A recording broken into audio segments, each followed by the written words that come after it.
Que PCC 500, PCC 550, sachant qu'au musée, nous n'avons pas de PCC 550, puisque ce sont des PCC articulés. La PCC 500 était un tout petit véhicule, puisqu'il n'y avait que 22 places assises, et on pouvait mettre environ 100, 120, 130 personnes, alors que les PCC articulés, on arrivait à monter jusqu'à 180 personnes. Comment on conduisait une PCC, ou un tram tout simplement, à savoir qu'il y a 3 pédales à l'intérieur.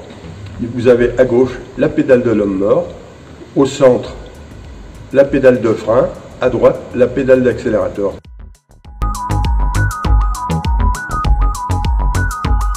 Qu'est-ce que la pédale de l'homme mort? La pédale de l'homme mort est réservée au wattman, conducteur, conductrice, wattman ou wattwoman, où il faut que la personne ait pendant 8 heures de conduite le pied sur la pédale de l'homme mort.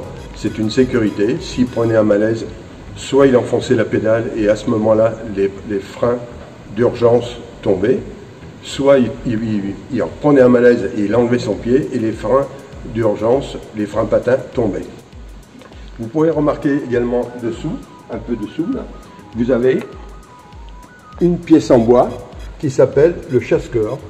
C'est pour la clientèle, le jour où quelqu'un tombait devant le tram, le chasse-cœur tombait et poussait la personne afin d'éviter qu'il passe sous ses roues. Vous aviez également, à l'intérieur de la cabine du conducteur, vous aviez ce qu'on en appelle une queue de rat, c'était le frein électrique. Vous aviez une manette pour faire tomber le sable et le gong. Le fameux gong, c'est quoi? C'est tout simplement le klaxon. Puisqu'il faut savoir qu'à l'époque, à Saint-Étienne, quand on descendait la Grande Rue dans les années 80, 85, 87, c'était noir de monde, il y avait des milliers de personnes à l'intérieur, les gens frôlaient le tram et il fallait gonger.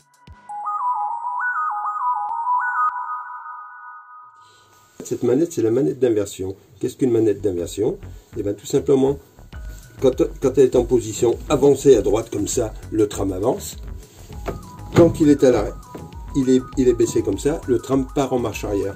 Alors, pour les wattman, quand ils descendaient boire leur café, ils étaient obligés de descendre avec la manette d'inversion dans leur poche. Parce que c'est un peu comme la clé de contact. Personne ne pouvait faire avancer le tram sans manette d'inversion. Alors, et la deuxième particularité de la manette d'inversion, comme le tram il était à sens unique, unidirectionnel, pour se dépanner, on prenait la manette d'inversion, on mettait la manette d'inversion ici et on pouvait faire reculer le tram.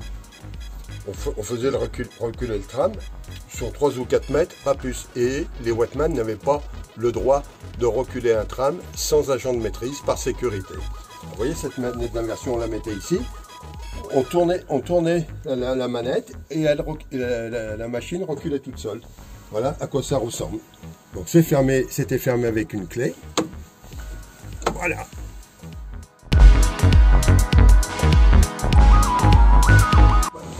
Vous avez ici à droite un broc. Ce broc, c'est du sable. C'est tout simplement du sable que l'on mettait dessous les sièges, que le wattman faisait tomber le jour où ça glissait. Puisque métal sur métal, on ne peut pas s'arrêter. L'ennemi numéro 1 étant les feuilles et l'herbe.